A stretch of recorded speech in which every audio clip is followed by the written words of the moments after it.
Le Parisien, 26 octobre 2011. De mémoire de magistrat, jamais une telle histoire n'avait résonné dans les murs d'un tribunal zimbabwéen. Sunday Moyo, 28 ans, arrêté dimanche matin par la police en plein acte sexuel avec un âne dans son jardin, a reconnu les faits avant de livrer une explication stupéfiante. La prostituée qu'il avait ramenée chez lui pour la nuit s'était transformée en âne. C'est lors d'une patrouille, dimanche vers 4 heures du matin, que les policiers locaux sont tombés sur Sunday Moyo en flagrant délit de zoophilie. Il était en pleine action avec l'âne allongé par terre, attaché à un arbre à l'aide d'une corde. Arrêté sur le champ, l'homme a reconnu les faits lundi au tribunal en expliquant « Votre honneur, moi je sais juste que j'avais des relations avec l'âne quand j'ai été arrêté. » Le prévenu se rappelant alors que la veille, il avait payé une prostituée 25 $ dans un club du centre-ville avant de conclure devant une audience ébahie « Mais je ne sais pas comment elle s'est transformée en âne pendant la nuit. » Monsieur le premier avocat général, Madame le bâtonnier, mes chers confrères, Mesdames, Messieurs, Sunday Moyo avait bien raison. En matière de prostitution, le client doit toujours nous prendre pour des cons. Oui, pardonnez-moi l'expression, mais c'est la règle. La règle de l'impunité par la puissance, la loi de la domination par le silence. Alors, chut. Continuons à nous taire.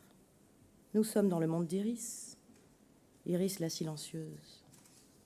Oui, Iris est une silencieuse parce qu'elle sait bien, depuis ses premiers pas d'enfant, que rien ne sert de crier. Rien ne sert de faire du bruit quand personne ne vous entend. Alors elle se tait et elle attend.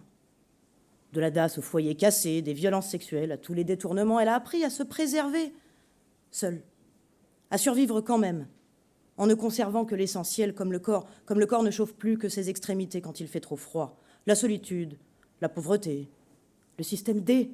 Débrouille-toi toute seule, tu n'es rien, tu n'auras rien. Rien que ton corps, ton sexe, tes seins. Alors Iris la silencieuse, c'est une travailleuse, une gagneuse.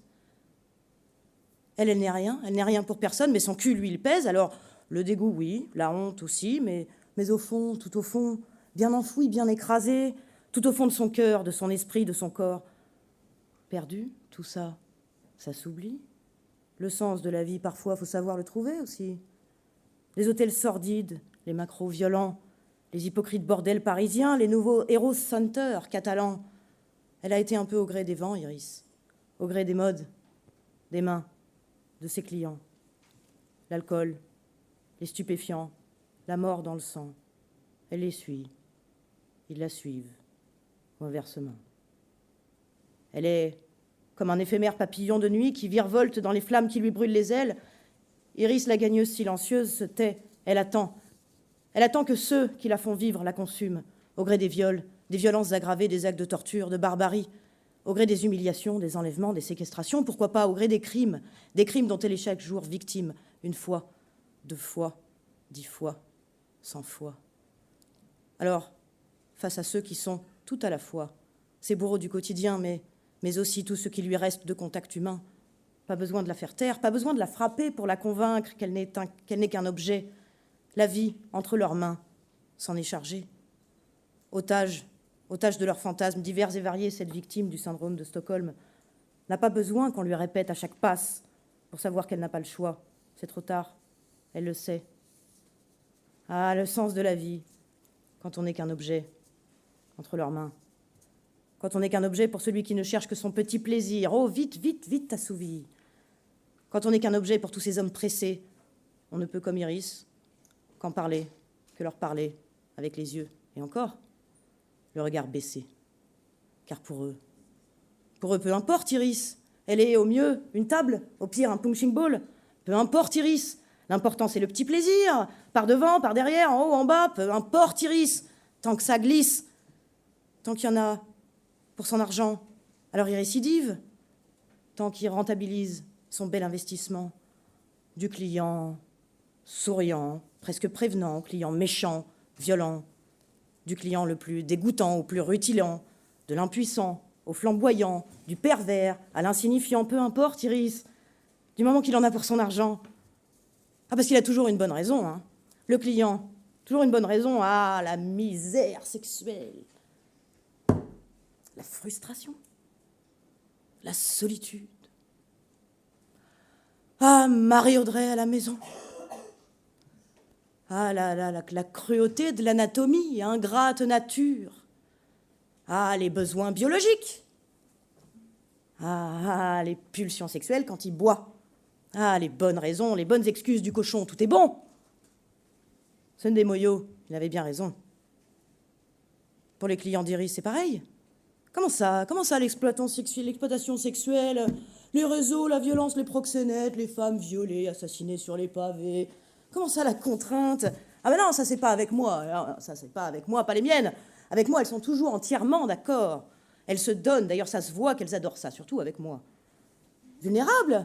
Mais vulnérables non, d'autres peut-être, mais elle avec le gros type avec le 3/4 en cuir qui est toujours derrière elle, elle risque rien. Les marques sur son visage, c'est du maquillage. Elle en met toujours beaucoup. Et puis moi, vous savez, le visage, c'est pas ce que je regarde. Hein. Les bleus sur le corps. Non, les bleus sur le corps, c'est normal. Ça, c'est le travail. Iris, elle est souple. Mais bon, c'est vrai que c'est pas toujours très confortable.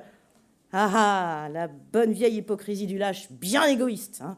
Bien toujours prêt à se donner bonne conscience. Ah ben, à moi, elle m'a jamais rien dit. Hein. Elle s'est jamais plainte. Elle m'a jamais demandé d'aide. Comme s'il lui avait demandé.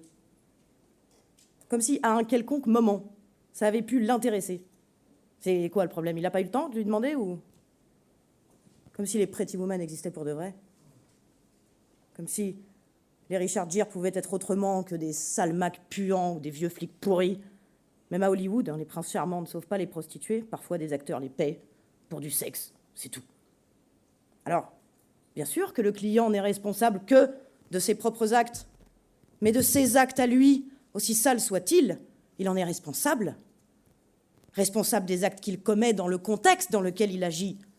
Responsable de ses intentions et de ses conséquences sur les autres.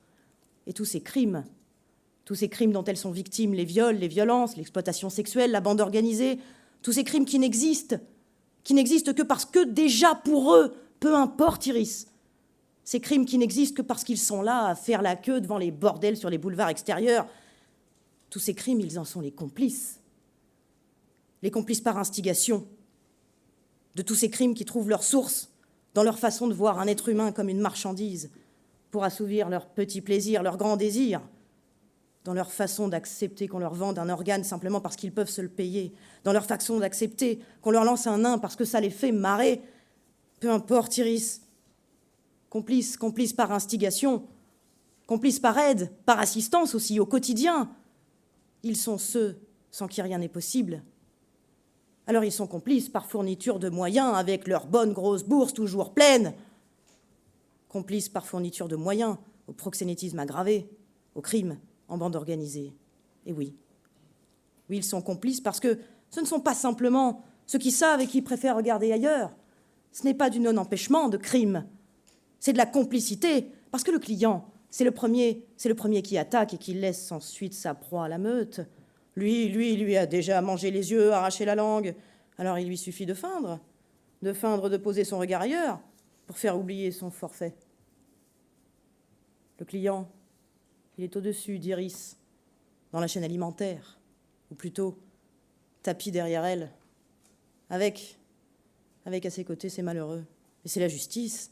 La bonne vieille justice, toujours prête à se ranger du côté des puissants, à expier leurs péchés, à convier leur lâcheté, toujours prête à n'offrir qu'une répression qui ne pèsera toujours que sur ceux qui ne sont déjà rien et qui n'ont déjà rien.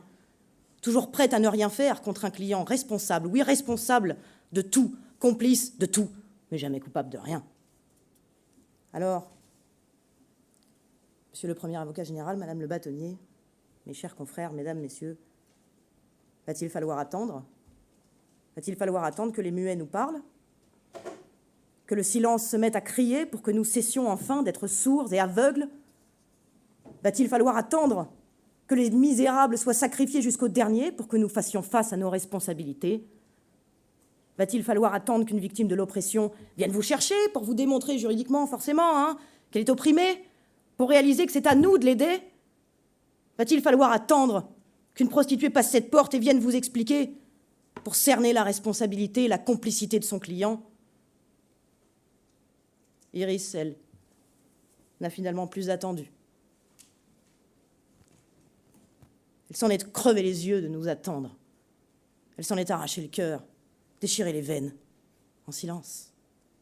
Mais personne n'est jamais venu. Que des clients.